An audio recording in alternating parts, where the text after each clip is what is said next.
So Nigeria's e-commerce is one of the emerging markets. In the last few years, we've seen a rapid increase in what you call online shopping, online trading. It's called the world of e-commerce. Everything is on the phone, on the button, on your fingertips. Just get going and spend the money. So we've seen this coming into multi-billion naira businesses, putting Nigeria on the global map as far as e-commerce is concerned. Now that we went into a recession last year and we're now crawling and clawing our way out of it, as it were, we need to have this very decent and conversation, enlightening, putting some of this into context. And the gentleman here is Idris Muhammad from Jumia Markets Africa, in charge of regional operations finance. Good morning. Good morning.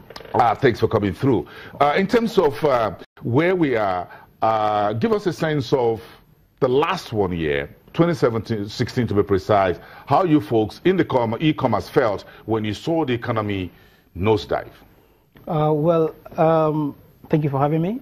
Well, e-commerce, as you've seen it in the world, it was really an exciting thing when it started in the last 4 years, and we were hoping that it was going to really grow. There were a lot of reports from McKinsey and the rest. But when we went into economic recessions, we had a lot of issues. For companies that run marketplace models, for example, they had issues with suppliers providing the right products for buyers to buy.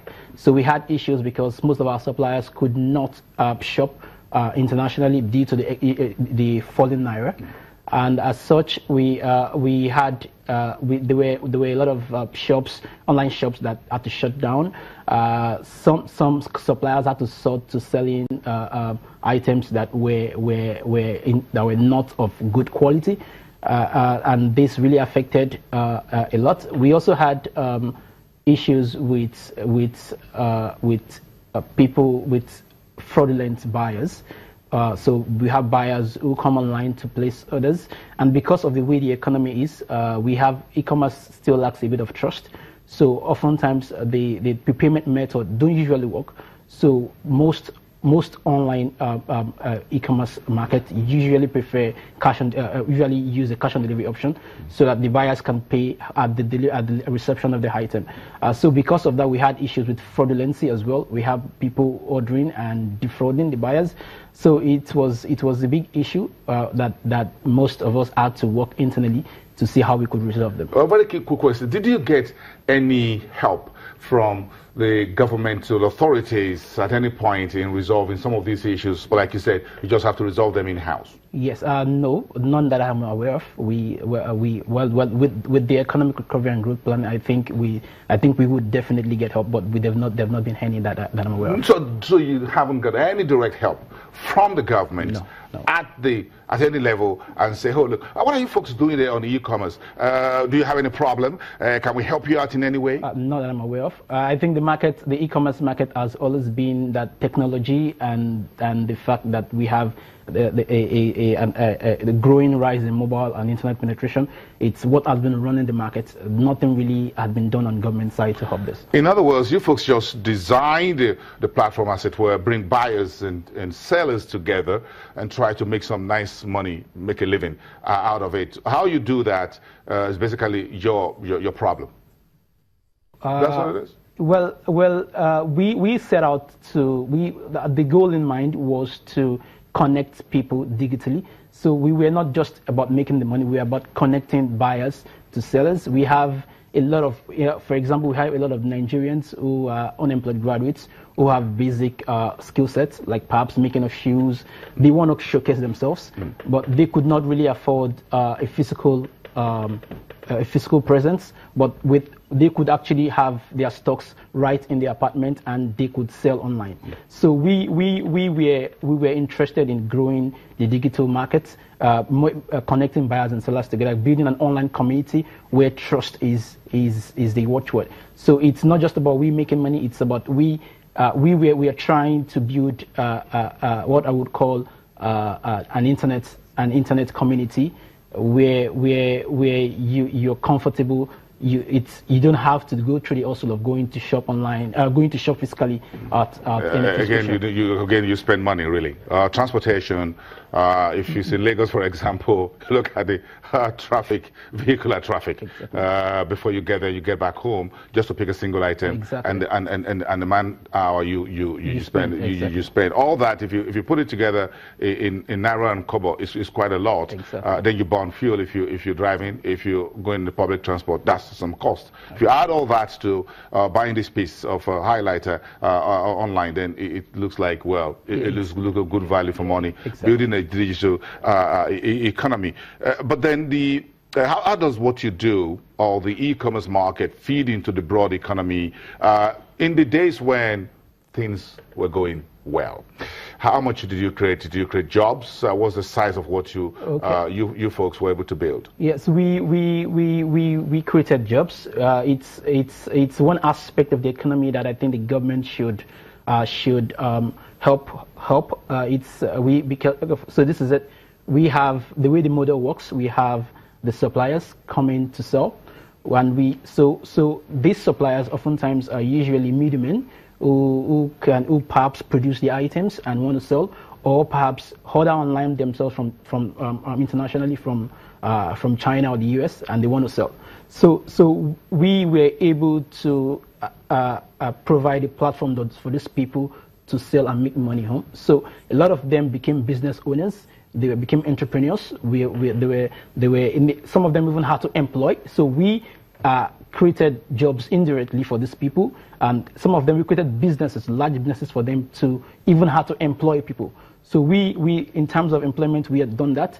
Then we also created a system where we want to also help solve issues that combating e-commerce in Africa. For example, the logistic company. So we had to employ people, delivery associates, and as well as we also contracted third-party logistic companies, helping them make more money as well, because so they could do last mile logistics for us. So I believe when the days were going well, we had contributed immensely, and we also provided a bit of education to people, because I don't think aside from e-commerce shopping and perhaps social media, Nigerians don't really have to use the internet as much as possible. So we've been able to provide for them an interesting opportunity to use the internet properly, and I think that's really worthwhile. The entire value chain, exactly, or the ecosystem that you were able to build. Now tell me, what's the biggest problem you folks had in 2016? And I know what the answer is, but I'm just going to ask you. What's your biggest problem? It was we've had several challenges, but the biggest one was getting. We had when we had a lot of we had very low conversions. So we have a lot of people coming to wanting to buy, but they were not actually buying because the spending power reduced. Okay. Then we also have issues with our suppliers getting product out because of the falling naira. It's a foreign exchange. So exactly, you blame it on the naira? Yes. Yes. So that's the biggest problem last year? Yeah, it was. Because every other problem that we had been recurring since the inception of e-commerce in Nigeria. For example, logistics, trust issues. So we've had those ones, and we've been working immensely to ensure that we tackle that. So the FX problems that's in the e-commerce, do you see that easing in the last 1 month, 2 months, 3 months? Does it look like, well, perhaps the worst is over? Yes. What happened was, because most of these guys could not get items out, so they switched to producing locally. Though it's not big, so they switched to producing locally, and there is also the ease of it's not as hard as it used to be in the last let's say 7 months, but in the last 3 months they've been able to shop online. They're able to shop from international markets to sell. But what we discovered was that a group of suppliers became locally made manufacturers trying to sell what they produce. So it's a good thing for us as well, because we were able to showcase these guys. flesh that up a little bit. There's an FX restrictions. The central bank went ahead and banned a number of items, then shut the door on number of FX and whatever. Then we had a whole blowout problems. Then what you say is that in the middle of this, some of those who are involved in the e-commerce started producing items locally. Yeah, craft like shoes, clothes, bags. So the way it started this made in Nigeria, it was actually a time when we had the made in Nigeria issue. So these guys really want to sell on the platform. They have issues because of the FX market. They buy high and they could not sell the item because of the fluctuations in FX. So they resorted to producing locally. So we now have suppliers who sell what they make themselves. We have them contracting fashion designers to produce gowns and clothes. We have them contracting shoe manufacturers to make nice shoes. So we have quite a couple of these guys selling on the platform. Okay, that's a nice one. We're going to have that conversation differently some other day. What would you folks want from Buhari's economic recovery and growth plan? We want the plan to we wanted to use the ICT to make Nigeria a competitive market. This could involve increasing broadband coverage. Then we want running an e-commerce market is quite difficult. We have issues with road networks. We have logistics issues.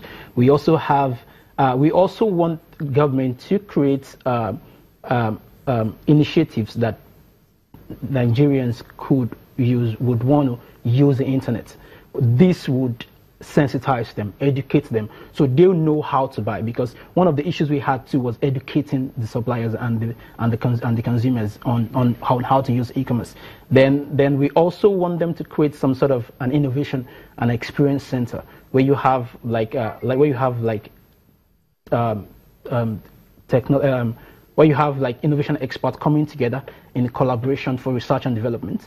And yeah, I think that's basic. Then we also want them to support young persons if they could have access to short-term loans that they could use to produce and sell themselves. Okay, I'm sure it's going to end up with money. Everybody wants more money. Thank you, Idris. You're welcome. We appreciate your coming on the program. Idris Mohammed from Jumia Market Africa.